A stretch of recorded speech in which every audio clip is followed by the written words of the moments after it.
Ladies and gentlemen, welcome to the SGS 2024 half-year results call. My name is Ariel Bauer, and I'm in charge of Investor Relations, Communication, and Sustainability. I'm here with Géraldine Picaud, our CEO, and Marta Vlatchkova, our CFO. Please note that this call is being recorded and will be available for replay on the SGS website. Throughout today's presentation, all participants will be in a listen-only mode. The presentation will be followed by a Q&A session. You can register for questions at any time by pressing *1 on your keypad. I would now like to turn the conference over to Géraldine Picaud, CEO of SGS. Thank you, Ariel. Good morning, ladies and gentlemen, and welcome. It is a pleasure to share with you today our H1 achievements. We are very happy with the progress made with the execution of our strategy. During the second quarter, we further developed our service offering in digital trust and sustainability, which will be strong growth drivers in the coming years. We also reinforced our market position with the acquisition of great companies. Our restructuring plan is well on track with initial savings already documented, and I will come back to it in a minute. Additionally, we are proud to be ranked as the 6th most sustainable company in the world by Time magazine.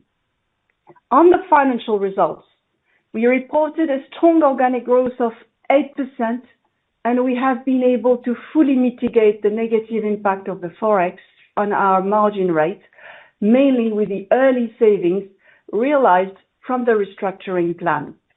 This is a great achievement, as well as a significant improvement in free cash flow. The Strategy 2027 is well on track, and we clearly reconfirm our outlook for the full year. Let me now move to slide number 4 and give you some more color about what we have done on sustainability and digital services. We place sustainability as one of our main growth drivers for both testing and certification businesses. Over the past months, we have defined a number of priorities to have the right service offering for our customers. For instance, we are quadrupling PFAS testing capacity in North America, where we witnessed over 50% growth in H1 and see significant opportunities in the future. In natural resources, we are recognized as a leader in critical minerals and battery metals. We are also pioneers in the way we support environmentally responsible companies in their transition to sustainable energy.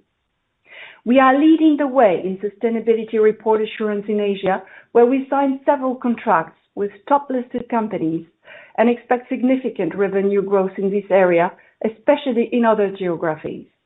More generally, we remain a pioneer in ESG assurance and are preparing a global rollout of our portfolio of services to meet rising demand. In digital trust, where we have a leading edge, we have continued to invest in cybersecurity, which is a key growth driver for us.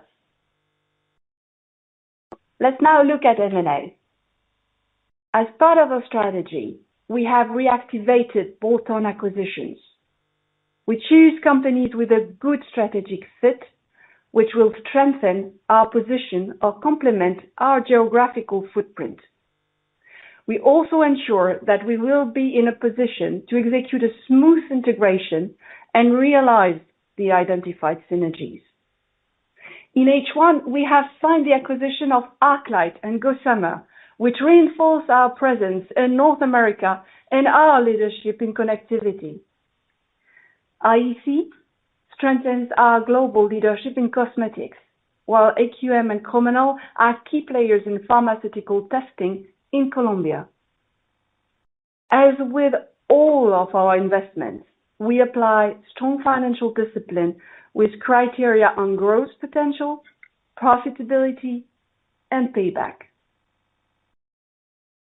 Let me now switch to another key item of our Strategy 2027. In order to streamline our organization and improve agility, we have launched a cost savings plan with the ambition to reduce our cost by 100 million Swiss francs, fully effective before the end of 2025.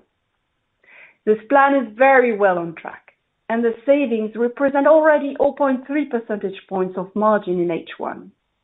As of now, corporate functions are fully reorganized and discipline execution continues in countries and shared service centers. We see no limitation to reach the 100 million Swiss francs as planned in 2025. On slide 7, you see here the growth split across all business lines. And now I will go into the detail of each one of them.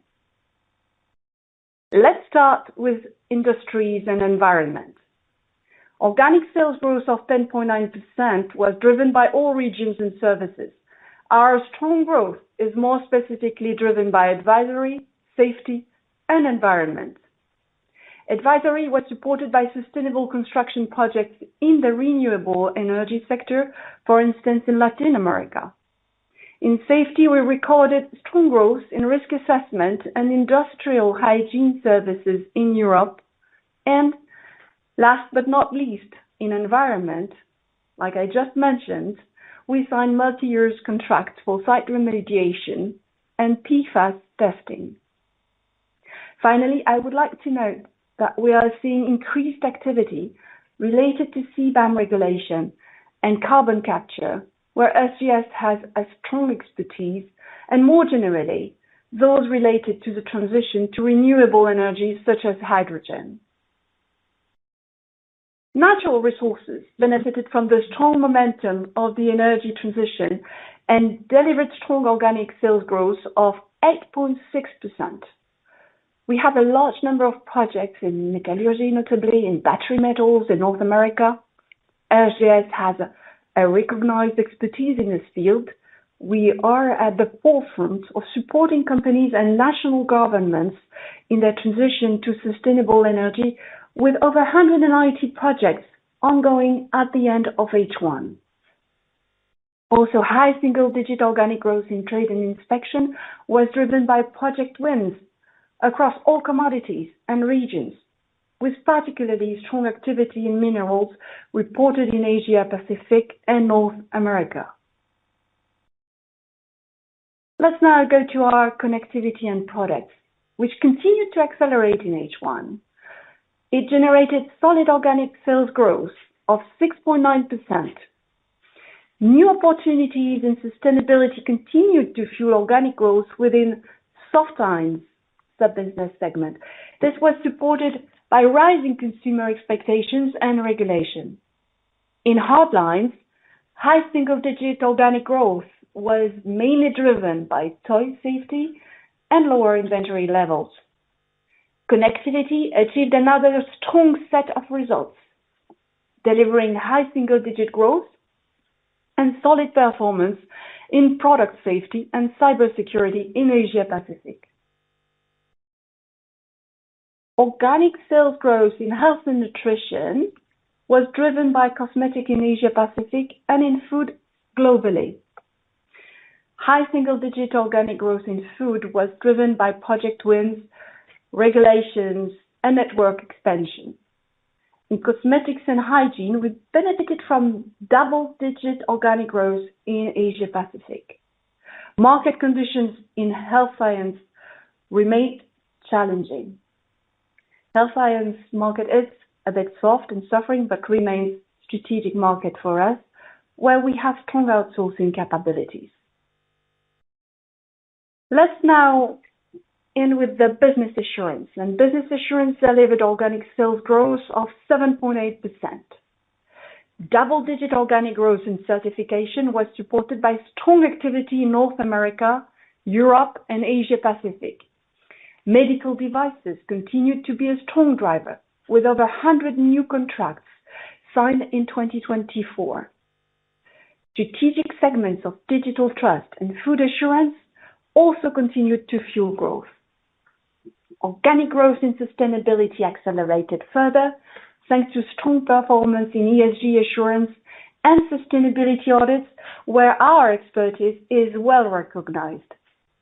In H1, we delivered over 16,000 supplier audits addressing social, ethical, and environmental risk, and we also launched a new digital platform for CS3D compliance. In consulting, a high basis of comparison at main point weighed on the results. And with that, I will now hand over to Marta, who will present to you our financial performance. Thank you, Geraldine, and a very good morning to everyone. I'm excited to share some more details on our strong first half performance. As a first overview, net sales reached 3.3 billion Swiss francs, supported by 8% organic growth, which accelerated in the second quarter. The adjusted operating income of 471 million Swiss francs translated into 14.1% margin on sales, stable compared to last year.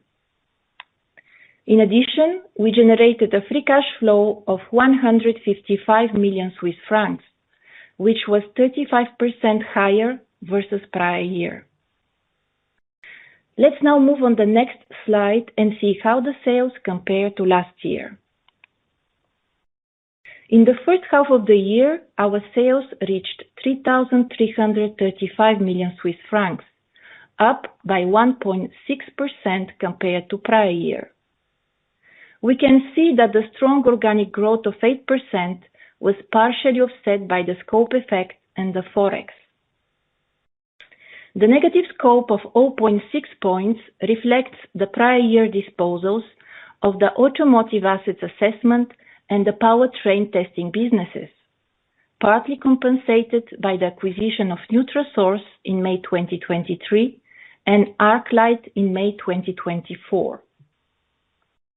The negative Forex translation effect of 5.8% was mainly driven by the Chinese yuan and the euro depreciation against the Swiss franc, compared to the same period of last year. Let's now drill down in our sales growth. Looking at the sales by division, both testing and inspection and business assurance divisions grew at a similar pace of around 8%. In testing and inspection, Europe, North America, and Latin America were fueled by industry and environment and natural resources business lines. Europe sales grew organically by a steady 4.5%, with strong contribution from all major countries, despite the challenging environment in health science. North America sales increased by 5.8% organically, further expanding in environment, and more specifically in PFAS. LATAM expanded by close to 20% organically. We saw double-digit growth in all major countries and a strong pipeline of projects. APAC delivered 6.3% organic growth with strong performance across all business lines. High single-digit growth in China and a double-digit growth in India. Eastern Europe, Middle East and Africa grew organically by 15.7%, supported by all business lines and a double-digit growth in trade and inspection for minerals, agricultural, oil and gas, and chemicals commodities. Our business assurance global segment expanded organically by 7.8%, with double-digit growth in certification and management systems and a strong performance in ESG assurance and sustainability audits, partially offset by a high basis of comparison in consulting. Moving to the adjusted operating income, where we delivered 11.5% of organic growth, equivalent to 40 basis points of margin improvement. Around 30 basis points came from the first positive impacts of the disciplined execution of our cost savings program. This allowed us to fully offset the negative Forex impact and deliver a stable 14.1% margin compared to prior year. Now we will look at the foreign exchange effects. In the first half of the year, the Swiss franc appreciated against all major currencies compared to the same period of last year. This led to a negative forex translation impact of 5.8% on sales, translating into minus 40 basis points in the adjusted operating income margin. Let's now have a look at the full P&L. Starting with operating income of 415 million Swiss francs, it includes 34 million of restructuring costs related to the execution of the 100 million savings plan. The financial expenses, as well as the effective tax rate, are broadly stable. As a result, we achieved an EPS of 1.44 Swiss francs to compare to 1.47 in H1 2023. Before restructuring costs, the EPS reached 1.58 Swiss francs, a 3.3% improvement compared to prior year. Now, moving to the free cash flow. In the first half of the year, we generated 155 million Swiss francs of free cash flow, up by 40 million compared to prior year. The improvement was driven by lower net working capital and a disciplined CapEx spend focused on growth. And with that, I hand it back to you, Geraldine. Thank you, Marta. So let's now go to the outlook. And to conclude this presentation, I would like to confirm again our 2024 guidance. We were very pleased with the strong performance achieved in the first half, and we are confident that we are doing the right moves to achieve what we have promised. A mid to high single-digit organic growth, a full M&A program relaunched, improvement on the reported AOI margin on sales, and a strong free cash flow generation. So with that, I will now hand over to the operator for the Q&A session. We will now begin the question and answer session. Anyone who wishes to ask a question or make a comment may press star and 1 on the virtual keypad or on their touch-tone telephone.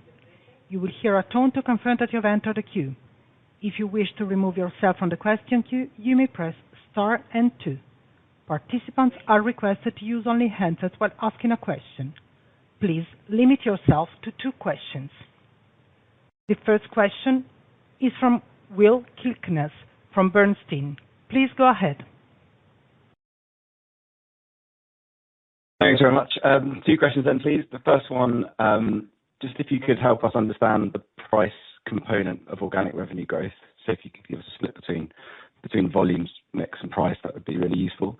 And then secondly, I suppose you don't want to give too much away ahead of November, but just wondered now you've had a bit more time in the business, if you've seen any areas beyond the cost cutting where you think there are productivity gains, potentially a lower cost to serve, other things that might help on the margin. Thanks very much.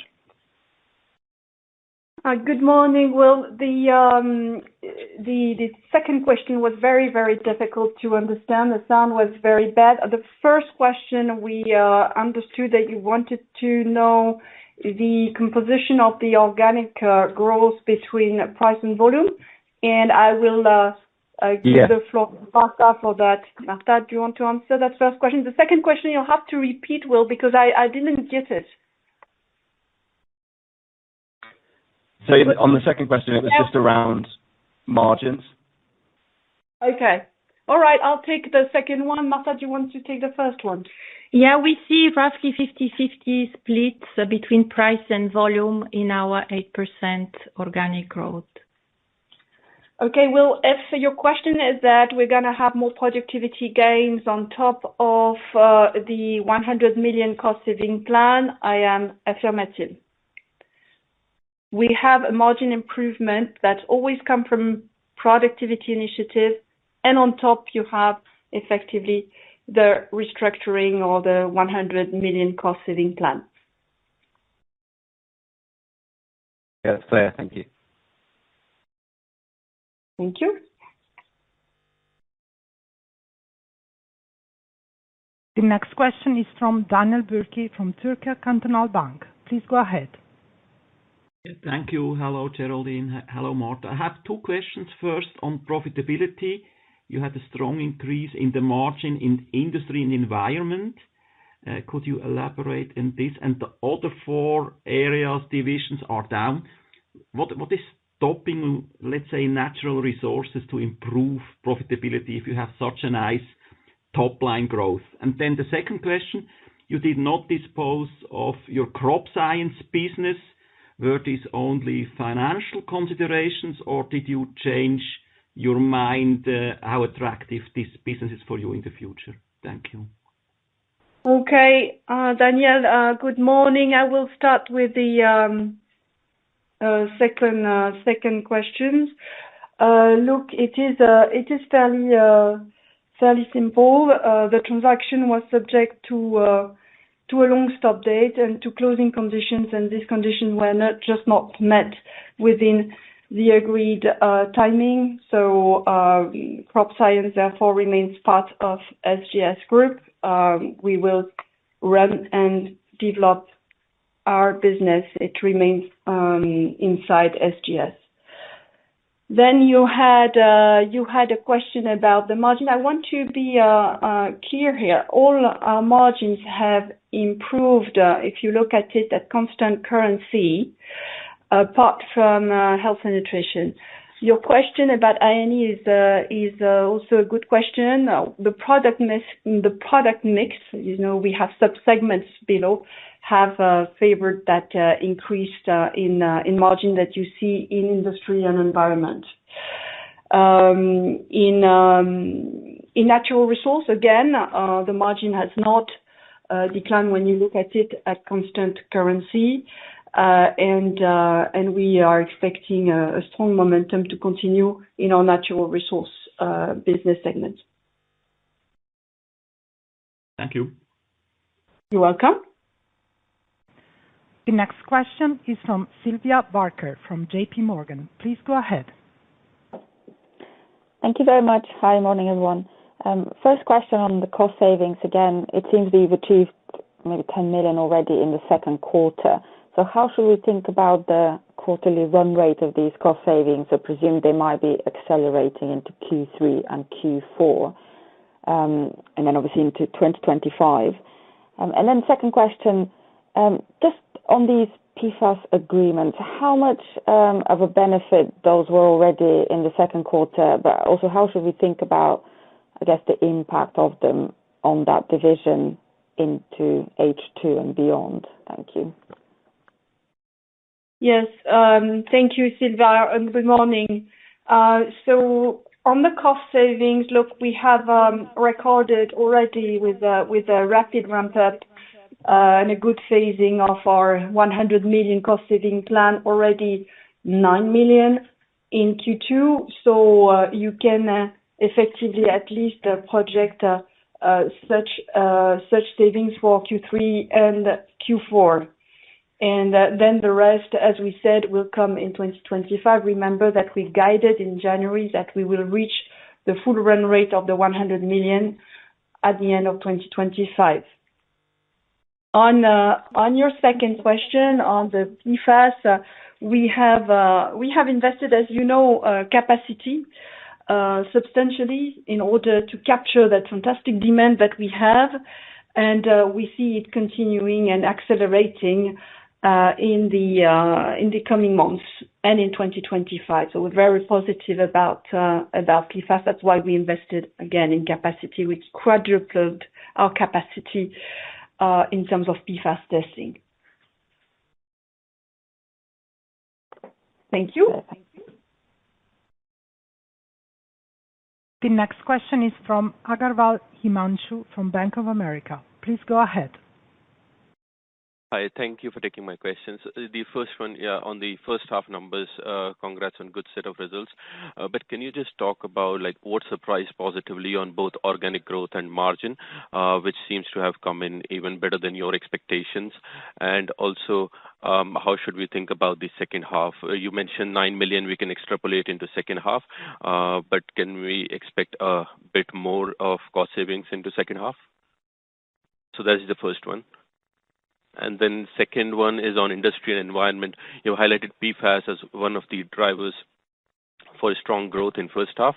I see that EPA has delayed the enforcement of the PFAS regulation to 2027. In that context, does it like impact your business related to PFAS? Thank you.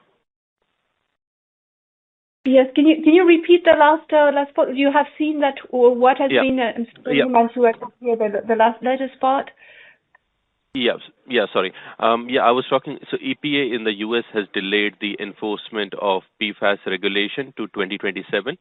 Do you see any impact of that delay on your PFAS business? Okay. All right. Well, if I start with this last question, no, there's no impact on our business at all. And I want also to stress, because we always talk a lot about North America when it comes to PFAS, but we see also a strong demand in Europe. So no worries about that at all. And you're right, it's a booster on our industrial and environment result, and we see a very high pipeline of projects in terms of PFAS and in general for this business segment. So you're asking if we can do more than 9 million multiplied by 3, basically. Of course, we're working on it. For the moment, I will stick to that number, but we're doing our maximum to accelerate the savings program and to get where we want to be as soon as we can. For the moment, we will stick to the 9 million that you have at least, that we will produce at least for Q3 and Q4, Himanshu. Thank you. If I may just follow up on the organic growth, which seems a bit better than we expected. Can you talk about the second half expectations? Because you have still confirmed the guidance mid to high single digit, but first half was already at 8%. Right. Look, we stick to our guidance of mid to high single digit. We have to see how the world is developing now. There is always macro political uncertainties in the world. So we are confident and super confident about our guidance, and we want to stick to that for the moment. You remember that we have a Q3 call in 3 months, so be a bit patient. And maybe I should reinforce, Himanshu, on a separate note that we are reinforcing throughout the organization a sales culture.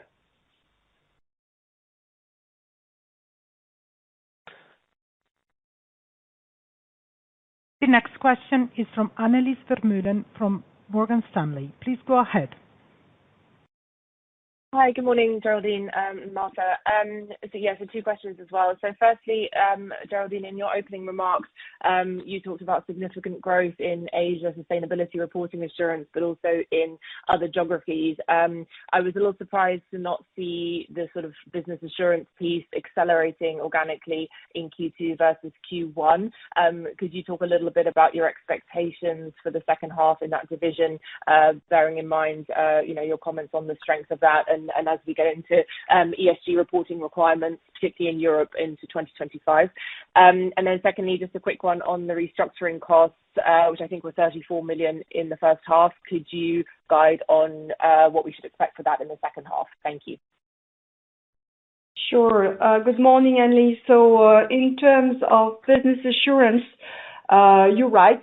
We had a very strong comparable in Q2 last year, so that especially in the consulting activity. So that's why we have a lower growth, not our traditional double-digit growth for business assurance. This is mainly due to the high comp that we have. Again, in the consulting part, the rest, the management system certification is doing exceptionally well and will continue to perform, fueled exactly by the demand that you're mentioning, which is the ESG requirements and the strong demand we see here. You know, we have a strong strategic growth and we're focusing in business assurance in food, in the medical, the food sustainability, medical device, digital, transportation, and when it comes to food safety, forestry, sustainability, we're a clear leader, and we'll continue that momentum. And don't forget that we have the recertification that's going on, and we are confident that our business assurance will perform very well in 2025. We'll continue this year, by the way, but we'll also perform exceptionally well normally in 2025. So we're fully confident on business assurance. Then you had a second question about the restructuring cost. Marta, do you want to take this one? Yeah, indeed, we incurred 34 million restructuring costs in the first half. We should roughly expect a similar amount in the second half, meaning around 70 million for the full year. And we want to precise that the payback will remain as we guided, which is below 18 months, indeed. Thank you, Marta. Perfect. Thank you. The next question is from Rory McKenzie from UBS. Please go ahead. Good morning. It's Rory here. Just two questions, please. Firstly, can you say what the group headcount was at the end of H1? How has that changed since December? And then secondly, give more detail on the country saving plans that you've initiated in H1. You know, what do these contain for each country manager? And does that include any plans to rationalize or change the site network at all within each country? Or is that going to be a separate thing you look at over time? Thank you. I'm sorry, Rory, the communication's really bad. We didn't get your questions. Can I ask you to repeat them? Sure. So the first question was, what was the group headcount at the end of H1? How has it changed since December? Okay. So that's,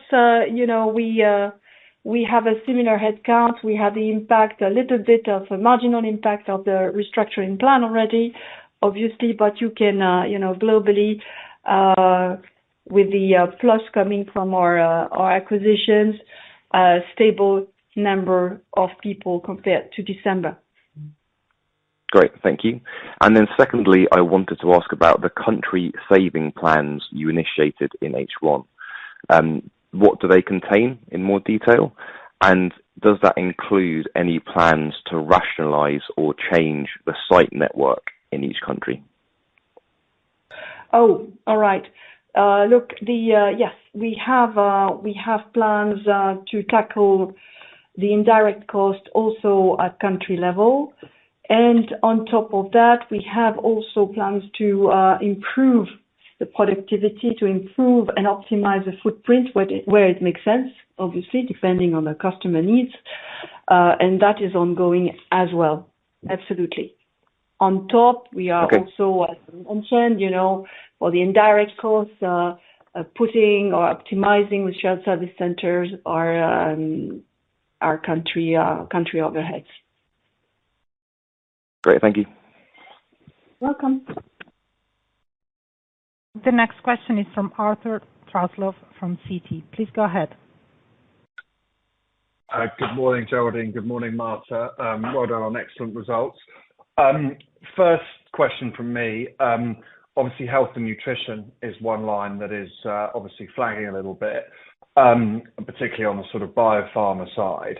I just wondered when you were expecting that to start to turn for the better, and I guess similarly on the wireless side within connectivity.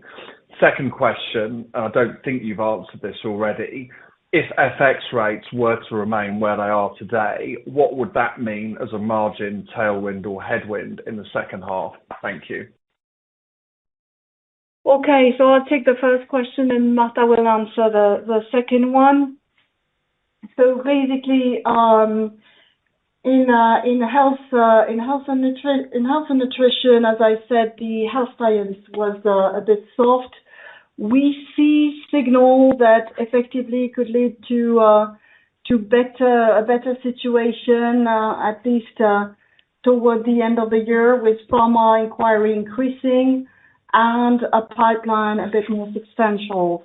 We're quite good, and we're also focusing more on quality control, product testing, and we see here some demand. I remain cautious, however, and that's why I'm seeing that towards the end of the year. You mentioned wireless, and here we see a slow recovery in all the new model developments. So we see it improving.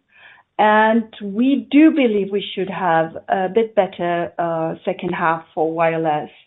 We have, and we will announce it, we have our Milpitas laboratory, new laboratory that will bring us new orders in the US, and also projects from all the big IT and auto companies. So we do see, and in addition, we have this lab, and we have also our ArcLight acquisition. So we do see a lot of potential when it comes to what we call over-the-air testing. I won't go into too many technical details, but we are positive when it comes to wireless for the second half. And on the currency side, the Swiss franc was the currency impact in Q2 slowed down compared to Q1. That is true. But keep in mind that the Swiss franc has strengthened again in July and tends to be a stronger currency over time, in particular stronger than the euro. Now, if the exchange rate had to remain as of 30th of June, which is very hypothetical, we will indeed incur a bit slower forex impact in H2. Thank you.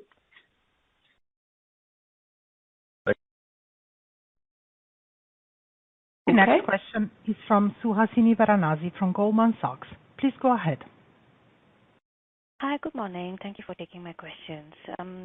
So the first question that I had was on the restructuring benefits of 30 basis points that you had in 1H. Was that weighted to any particular division, please? Same on operating leverage, which was 10 basis points. Was it basically coming from industries and environment on a reported basis? The second question that I had was on organic growth. It's obviously done well. It's a follow-up, actually. It's done well in 1H. Doesn't look like comparatives are getting any tougher in the second half of the year. But is there anything that we should keep in mind around any one-off benefits that will disappear or we should be adjusting for? Thank you.